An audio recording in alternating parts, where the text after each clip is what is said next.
টানা বৃষ্টি ও উজানের ঢলে সিরাজগঞ্জে বাড়ছে যমুনা নদীর পানি। চলতি সপ্তাহে এই পানি বৃদ্ধি অব্যাহত থাকার পূর্বাভাস রয়েছে। সর্বশেষ ২৪ ঘন্টায় ১০ কিলোমিটার বেড়ে সকালে শহররক্ষা বাঁধ পয়েন্টে যমুনার পানি বিপদসীমার ১৪৮ সেন্টিমিটার নিচ দিয়ে প্রবাহিত হচ্ছে।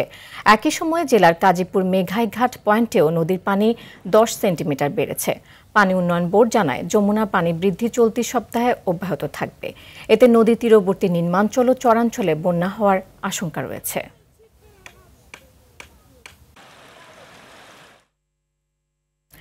দর্শক, বন্যা পরিস্থিতি জানাতে সিরাজগঞ্জ থেকে সরাসরি যুক্ত হচ্ছেন সহকর্মী সাজিরুল ইসলাম সঞ্চয়। যমুনায় পানি বেড়ে যাওয়ায় এলাকার পরিস্থিতি কেমন দেখছেন জানাবেন।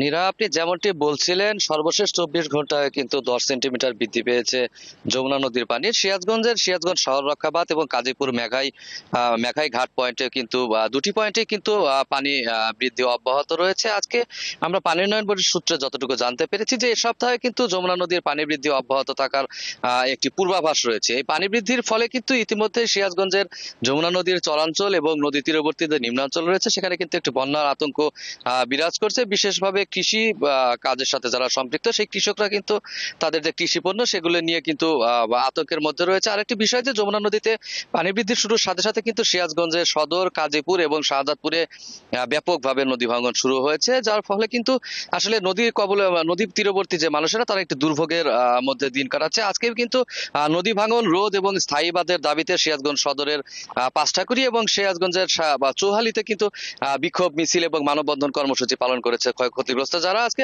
আমরা পানি উন্নয়ন বোর্ডের সাথে কথা বলে যতটুকু জানতে পেরেছি, তারা কিন্তু এই বন্যার শুরুর মুহূর্তেই যে নদী ভাঙন, এই নদী ভাঙন রোধে পানি উন্নয়ন বোর্ডের পক্ষ থেকে কাজ করা হচ্ছে বলে আমাদেরকে জানিয়েছেন এবং বর্ষা মৌসুমে এবার সেরকম ভাঙন হবে না বলেও তারা নদী তীরবর্তী মানুষকে আশ্বস্ত করেছেন।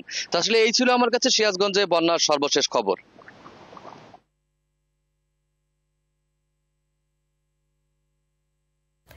সঞ্চয়, আপনাকে অসংখ্য ধন্যবাদ।